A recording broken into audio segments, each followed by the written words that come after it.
The iPhone 15 Pro and Pro Max were announced recently at the latest Apple event, and they show Apple has an upgrades problem. The headlining features include titanium sides, a customizable action button, and a USB-C port. You heard that right, a new material, a new button, and a new port. Now there is stuff like the new A17 Pro Chip that might seem more substantial, but Pro iPhone performance has been stellar for years, so the new chip won't noticeably improve how fast this phone feels. So let's talk iPhone 15 Pro and Pro Max upgrades, and as we make our way through the list, you'll see this is a very light upgrade cycle, and Apple might have a problem on their hands going forward.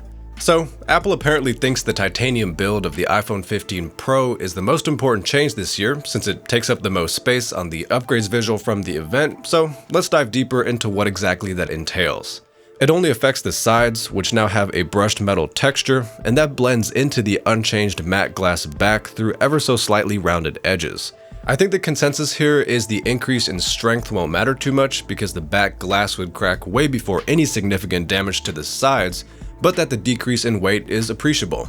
These are apparently the lightest Pro iPhone models yet, and the camera bump now has a rounded transition into the back material. Despite that glass back having much more surface area than the titanium sides, Apple decided to call the color options finishes, and they're the following: black, white, blue, and natural titanium. Let's move on to the action button. This button replaces the mute switch and first and foremost covers the same functionality as the switch using distinct haptics and visuals to ensure switching between ring and silent mode is clear. But you can also customize the button to quickly access the camera or flashlight, activate voice memos or focus modes, or even use shortcuts for basically limitless potential. It's not a hardware feat by any means, but I think people will probably find this pretty useful. Now let's talk about the chip. Apple retired the Bionic name, as what we got in the iPhone 15 Pro is the A17 Pro Chip, and it uses a 3nm process and is, surprise surprise, crazy fast.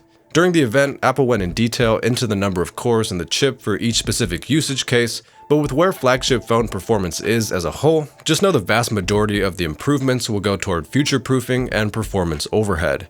Everyday use will feel the exact same as last year's Pro iPhones. Except for gaming, where Apple says they made strides with the GPU performance to enable hardware-accelerated ray tracing and just much better gaming performance across the board. We've seen other chips make significant improvements in gaming performance like last year's Snapdragon 8 Gen 2, so it's good to see Apple follow suit with the A17 Pro. There's also some new wireless protocols here like Wi-Fi 6E, a new standard for better Wi-Fi, and Threads compatibility for connecting to the latest generation of smart home devices. The iPhone 15 Pro has a 6.1-inch screen and the Pro Max has a 6.7-inch screen, with both having better screen-to-body ratios by about 1%.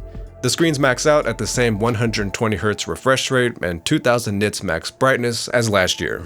The photos you look at on those screens should be improved with the addition of automatic depth capture when you take pictures of people or pets or tap to focus.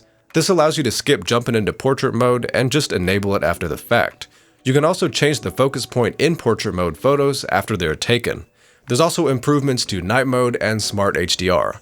All these photo improvements will fall into a new 24 megapixel default resolution that Apple's pushing. And on the video side of the aisle, you can record spatial video to watch on the Vision Pro headset, there's a new log profile for video, and there's improvements to action mode and low-light video performance. All those software improvements to the iPhone 15 Pro camera were the only improvements, as the hardware stayed the exact same. It's a 48 megapixel main camera, 12 megapixel 0.5x ultra-wide, and 12 megapixel 3x telephoto that sit on the back of the iPhone 15 Pro.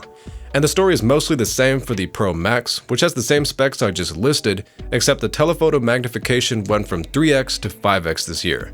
I actually personally really like using 5x zoom, so I do wish both phones received the same spec. Rounding out the camera upgrade section, transferring photos and videos through a physical cable should be faster than ever with USB 3, which has up to 20 times faster transfer speeds than USB 2.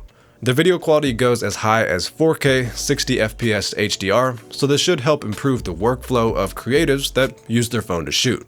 You'll be using a different cable to transfer files to, since the entire iPhone 15 lineup uses USB-C. I see this as a win for everybody since now the latest Macs, iPads, and iPhones will use the same cable to charge and connect. This is of course in addition to all the Android and Windows devices that used this for years and made USB-C the universally accepted standard it is today. Another update to the full iPhone 15 lineup is a 2nd gen ultra wideband chip, which enables precision finding in Find My Friends. This could definitely prove useful for finding friends in a crowd like Apple themselves showed off, but also be aware both phones need the 2nd gen chip to get the up to 3x extended range Apple touted during the event. There's also voice isolation to remove background noise from phone calls and loud environments. And last but not least, there's roadside assistance via satellite through a partnership with AAA. I can't imagine emergency features like this are a huge selling point, but it's good to have and free for 2 years after buying a phone.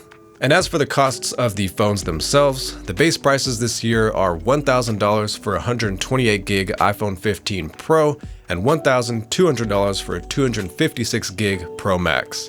Those are both the same price per storage amount as last year, but the $1,100 128GB Pro Max model was removed entirely.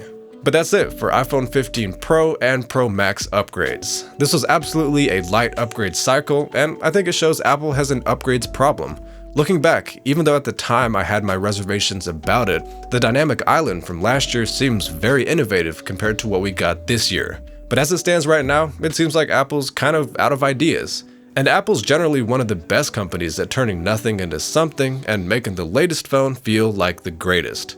But I could also be wrong, and maybe the 16 Pro next year has something crazy to offer. Let me know what you think in the comments down below, subscribe while you're there, and I'll see you in the next video.